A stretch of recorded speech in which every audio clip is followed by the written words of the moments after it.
It is a beautiful morning in St. Cloud. Doing a little morning jog to Walmart. Really liking the vibe of this city overall. Also, it feels really good to run after sitting in the boat for days on end. Kind of the opposite of through hiking.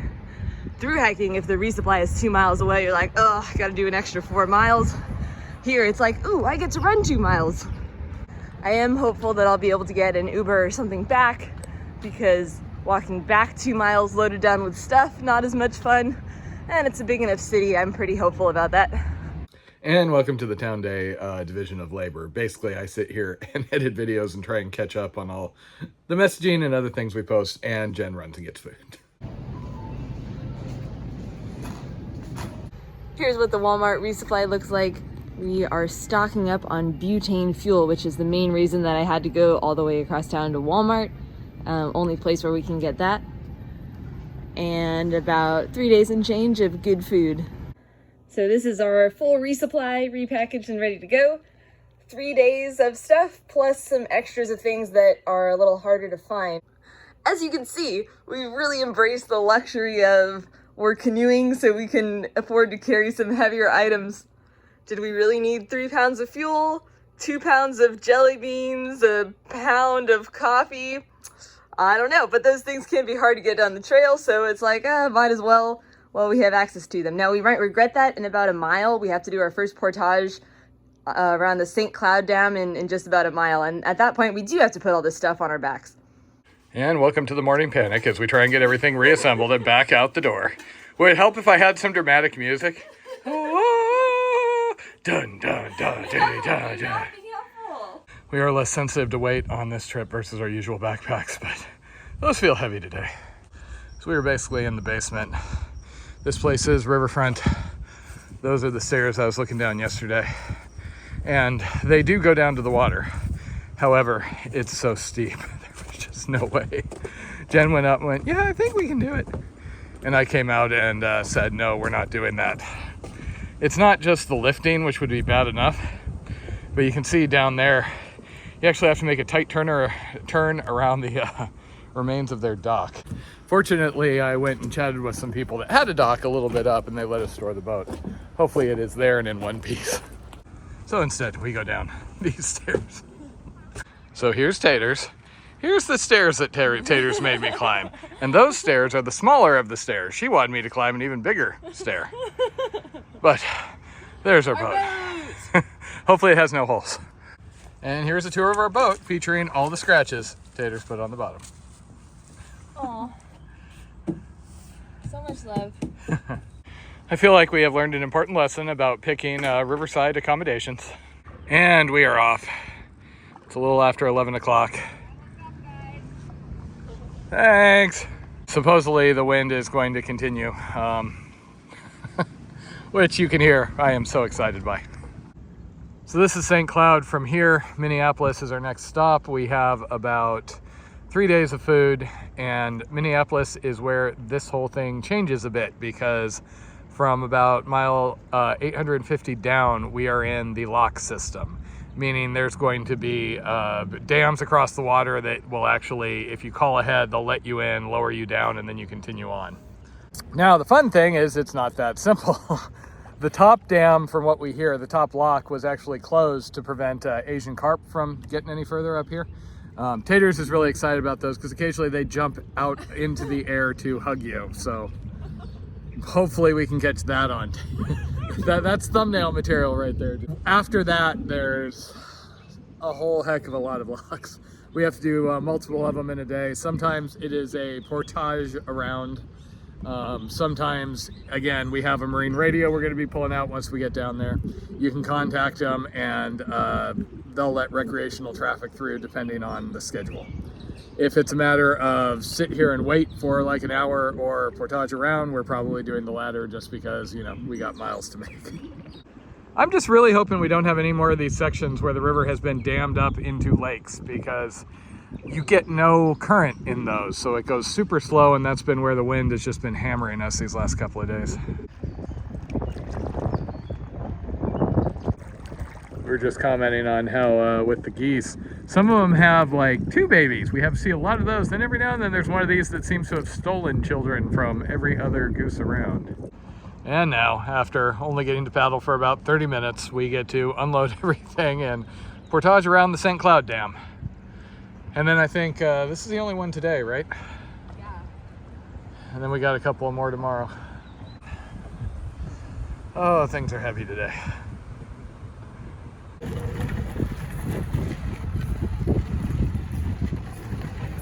Once again, there was an early put-in spot, which was steep with big kind of talus-y rocks to go down. Carrying the boat down something like that, we're really liable to trip, drop the boat, etc. Some nice guys at the shop there told us that there's a nice set of stairs up ahead where it'll be easier to get the boat down, so we're headed for that.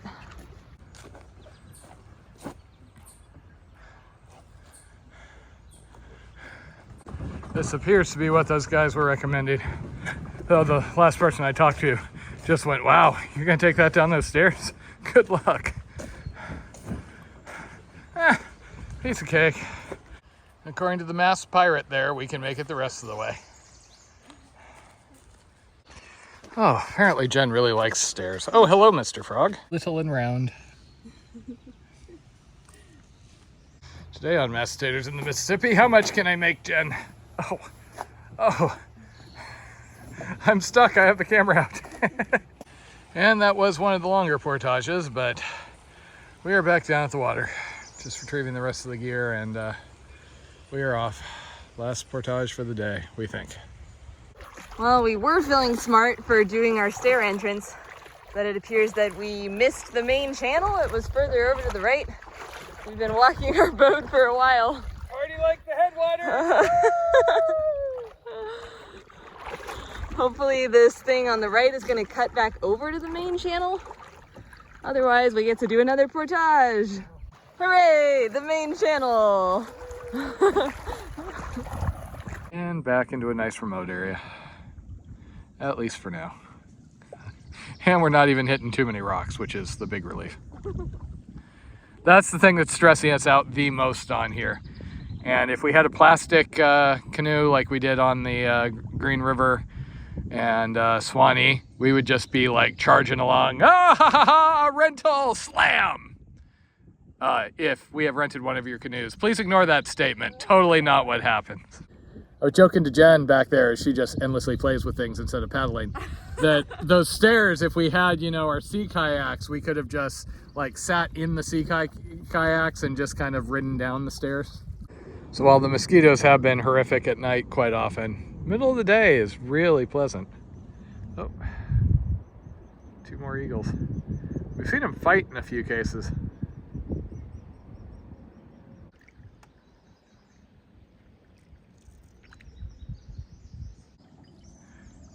You know what else is distracting? Just being the victim of dentistry.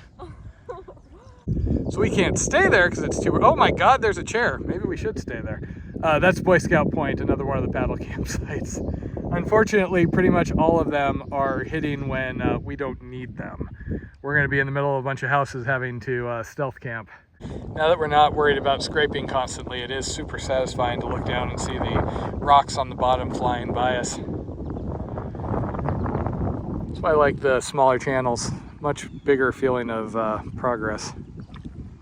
One of the great niceties of this trip has been the access to all these parks and things along the way that have bathrooms, porta potties, etc. Of course, the big downside is we spend lots of time paddling past houses and whatnot, where if there was an emergency, digging a cat hole would be kind of difficult. One of our goals going forward is to try and get to a shower at least every 6-ish days. So maybe like once a week shower at least, and then every 2 weeks have a hotel night like this where we can do laundry. This last section, it was my fault. There were 2 parks that actually had hot showers inside the bathroom. Could have squirted off on one of those. At the time we were in a hurry, yada yada. But even if you just go back into dirty clothing, it does feel rather nice. We haven't been bathing in the river. I mean, part of the time it's just the water's not pleasant. Like around here, you can smell stuff coming off of it. The other thing is, at the end of the day, We usually just want to get into the tent because the mosquitoes have just been horrid around 9:30. So the last thing you want to do is, you know, jump into the water and expose more skin to them. But we'll see. We've been talking about it, and we're expecting the weather to get hotter and muggier as we move south. If we manage to get reasonable mosquitoes like we've had the last couple of days, it would totally be nice to just dunk into the water here and there.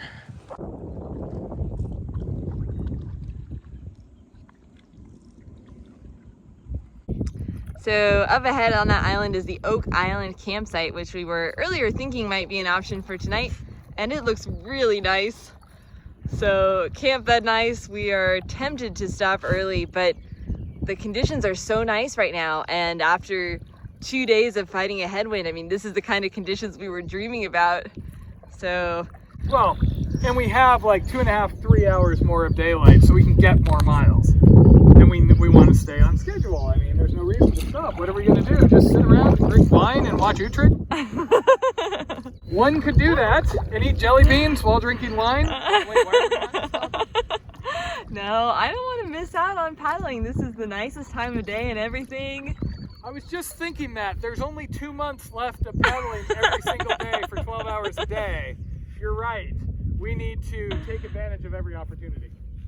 We're both really taken by the idea of island campsites because that's not something you're usually allowed or supposed to do. Like, for example, on the Sierra Lakes, big L&T no-no to set up on one of them because they're just small and the impact is too big. So here, where it's all just weed grass and things, it's kind of cool that it's an option. At least we have a nice big power plant. Once again, we have my love of signs coming into play. And pretty much I think we had to get within 100 feet of that before Taters could read the sign. Turns out her eyes are really bad. And I love it. There's a bee tree on the PCT that you have to get really close to because it has a really small lettered sign. And it basically says, "Do not approach, there are bees, it is dangerous.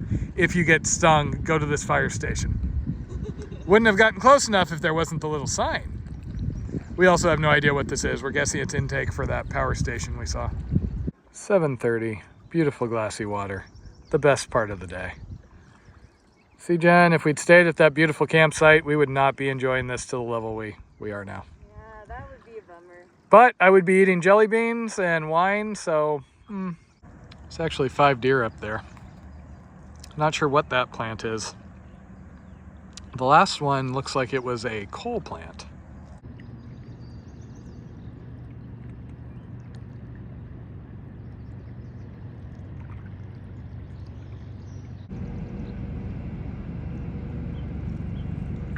We're just cruising the last couple of miles. There is a park up here that has a watercraft campsite, so we're thinking we'll hang out there.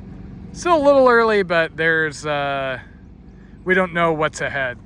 There's large sections that are not showing us any public land, and sometimes it's like this where there are camping opportunities all over the place. Sometimes it is endless houses, and you have to go till you can find one little patch that isn't right outside of someone's window. Ah, the sounds of nature. Taters is just happily mellowing out back there. I also kind of feel like my phone should be charging as we're going under this. So I'm currently checking out a pedal site at a park here, which seems reasonable. It's a little more exposed to cars and whatnot than we usually go for, but I think this will probably work. I also walked into the trees and got absolutely swarmed with mosquitoes. Ow! We saw this, and otherwise we would have gone by. Actually, it took me a minute though, because this is not the standard camping site. We've yet to see one that had the upside down canoe like this. It has been beautiful and wonderful basically all day, because I got nachos yesterday, until we stop, and now it's a mosquito hellscape. That makes me want to just stay on the boat and keep sailing. I don't know where this river has been for the last few days, but I have missed it. Look at that flowage. I can actually believe that a drop of rain can make the Gulf in 90 days here, unlike those horrendous lakes. Oh, crazy. Hey, don't take this the wrong way, but your Somali pirate mask, that might be an improvement to like faces like that. You gave me these like weird, crazy murder eyes. And then I heard splashing. That was turkeys. So our boat is right here. I'm just videoing it in case this is the last time we get to see it. Please don't, Matt. It's fine. I'm already needlessly stressed about that, which is really silly in a place like this. Well, you can come check on it every hour. Set your alarm. Nicer campsite, but horrible climb up to the campsite. Can't imagine why there would be so many mosquitoes here, huh? So this is the designated paddle campsite. What we found is the mosquitoes are around and annoying, but they only get super bad if you dare to stick your head into the woods. So that's why we decided to stay here. There's a little bit of a better tent site right over there, but yeah, too close to the mosquitoes. More wind, the better. That was an extremely pleasant day. We got out of the Airbnb around 11 o'clock after doing our full resupply and multiple runs out for coffee. And then made about 29 miles down the river. Good current the whole way. We love current. And light winds. We're camping at the Montecito County Park, enjoying the nice groomed grass and watching the water flow by ever so very quickly. I'm excited to try some variety for dinner tonight. Got at Walmart some pre-cooked noodles and a bag of red curry sauce. Gonna add in some broccoli and snow peas. Home sweet home for the night.